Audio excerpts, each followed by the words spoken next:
اسلام امن کا مذہب ہے اور ہمیں اپنے معاشرے میں امن اور ہم آہنگی کو فروغ دینے کی کوشش کرنی چاہیے۔ اسلام سچائی اور راست بازی کے متلاشیوں کے لیے سکون اور رہنمائی کا ذریعہ ہے۔ اسلام صرف ایک مذہب نہیں ہے، یہ ایک مکمل طرز زندگی ہے جو ہمارے وجود کے ہر پہلو کو کنٹرول کرتا ہے۔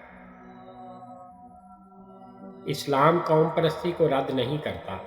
اسلام میں ملت اسلامیہ کا تصور موجود ہے جو قومی حدود سے ماورا ہے۔ اسلام کا راستہ روشن خیالی اور ترقی کا راستہ ہے اور ہمیں اس پر یقین کے ساتھ چلنا چاہیے۔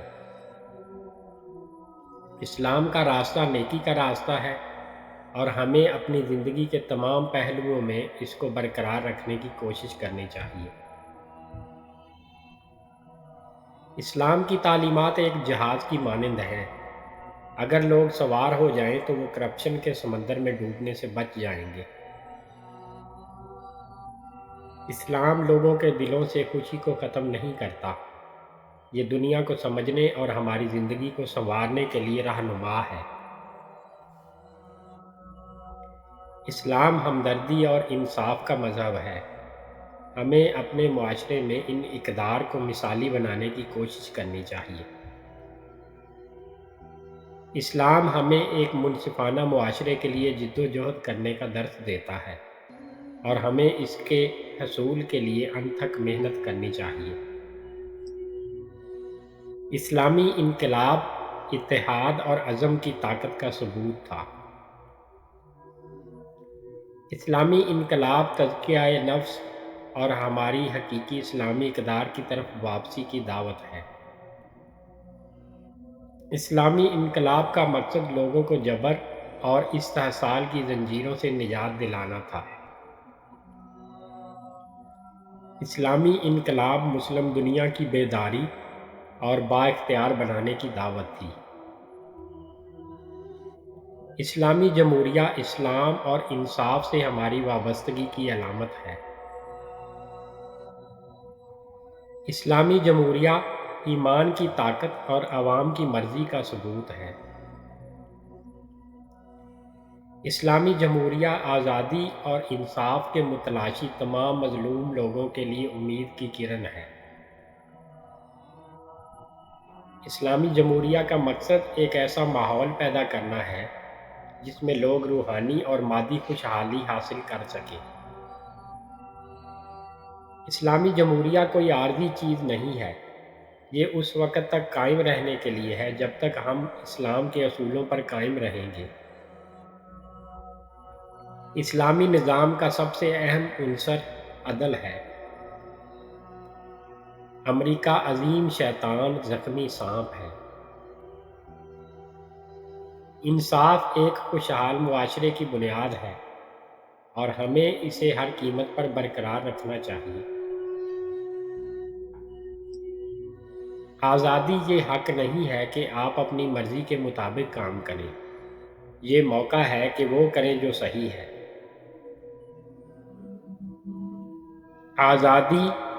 آزادی اور اسلامی جمہوریہ کا مطلب اپنے مفادات کے بارے میں سوچنا ہے اور تکبر اور جبر کے آگے نہیں جھکنا ہے۔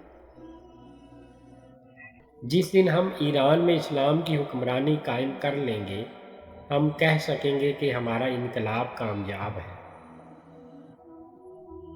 جو قوم اللہ کی حکمرانی کے لیے تیار نہیں ہے، وہ آزادی کے لیے بھی تیار نہیں ہے۔ حقیقی آزادی اللہ کے احکامات کی تعمیل اور اسلامی اصولوں کے مطابق زندگی گزارنے میں ہے۔ دشمن اتنا مضبوط نہیں ہے جتنا کہ کچھ لوگ سوچتے ہیں، وہ اس سے زیادہ کمزور ہوتے ہیں جو نظر آتے ہیں۔ دشمن کاغذی شیر کی طرح ہے۔ دشمن اس قوم کو کبھی شکست نہیں دے سکتا جو متحد اور اپنے اصولوں پر کاربند ہو۔ دشمن مضبوط ہو سکتا ہے لیکن ان کی طاقت متحد اور پرعزم لوگوں کی خواہش کو شکست نہیں دے سکتی۔ دوسروں کے غلام نہ بنو جبکہ اللہ نے تمہیں آزاد پیدا کیا ہے۔ قرآن حکمت کا سرچشمہ ہے اور اس کی تعلیمات ایک منصفانہ اور خوشحال معاشرے کے لیے رہنما ہے۔ قرآن حکمت کی کتاب ہے اور بامقصد زندگی گزارنے کے لیے رہنما ہے۔ قرآن زندگی کے تمام پہلوؤں کے لیے حکمت اور رہنمائی کا ذریعہ ہے اور ہمیں اس کا سنجیدگی سے مطالعہ کرنا چاہیے۔ قرآن زندگی کے تمام پہلوؤں کے لیے رہنما ہے اور ہمیں ہدایت کے لیے اس کی طرف رجوع کرنا چاہیے۔ قرآن ہدایت کی کتاب ہے اور ہمیں اپنے مسائل کے حل کے لیے اس کی طرف دیکھنا چاہیے۔ قرآن ہی طاقت کا واحد سرچشمہ ہے اور اس کی تعلیمات کو زندگی کے ہر شعبے میں نافذ کرنا چاہیے۔ کسی قوم کی اصل طاقت اس کے لوگوں کے دلوں اور دماغوں میں ہوتی ہے، اس کی فوجی طاقت میں نہیں۔ کسی قوم کی طاقت اس کے لوگوں کے ایمان اور عزم میں مضمر ہے۔ لوگوں کو یہ محسوس کرنا چاہیے کہ وہ اسلامی جمہوریہ کے بغیر نہیں چل سکتے، کہ ان کی زندگی اسلامی جمہوریہ کے ساتھ جڑی ہوئی ہے۔ اسلامی جمہوریہ عوام کے بغیر کچھ نہیں ہے۔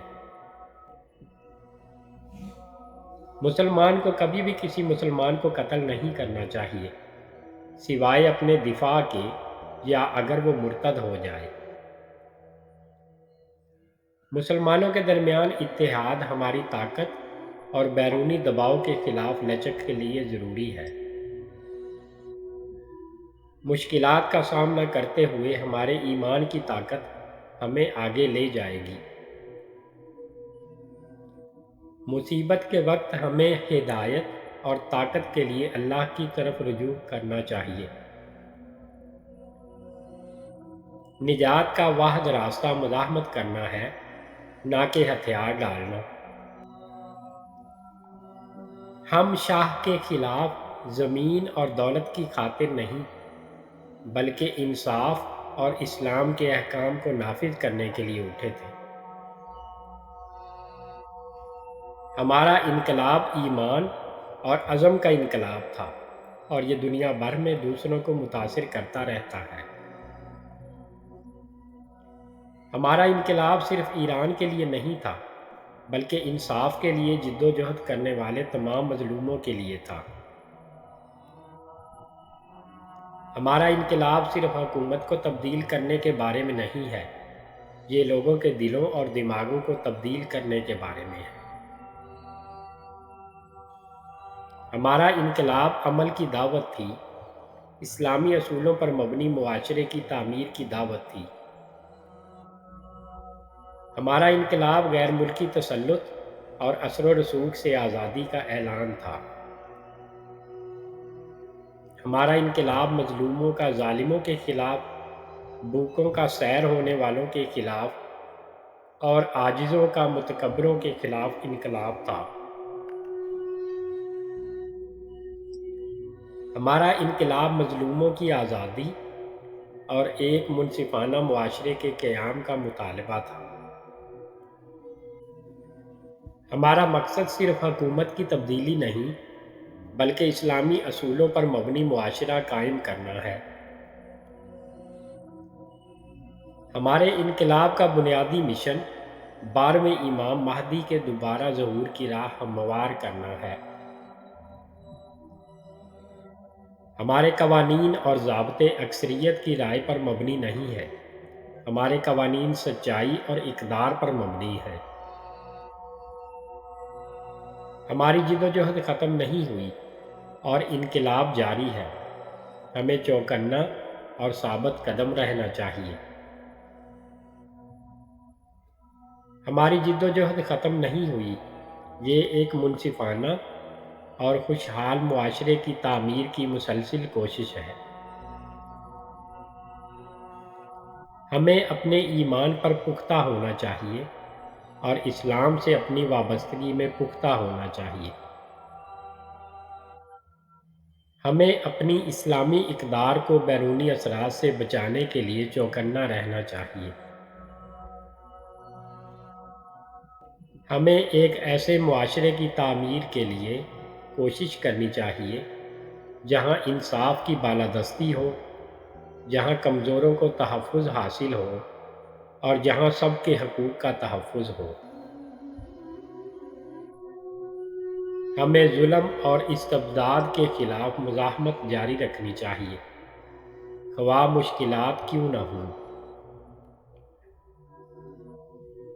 ہمیں مسلمانوں کے درمیان اتحاد کے لیے کوشش کرنی چاہیے اور اسلامی اقدار کے فروغ کے لیے مل کر کام کرنا چاہیے۔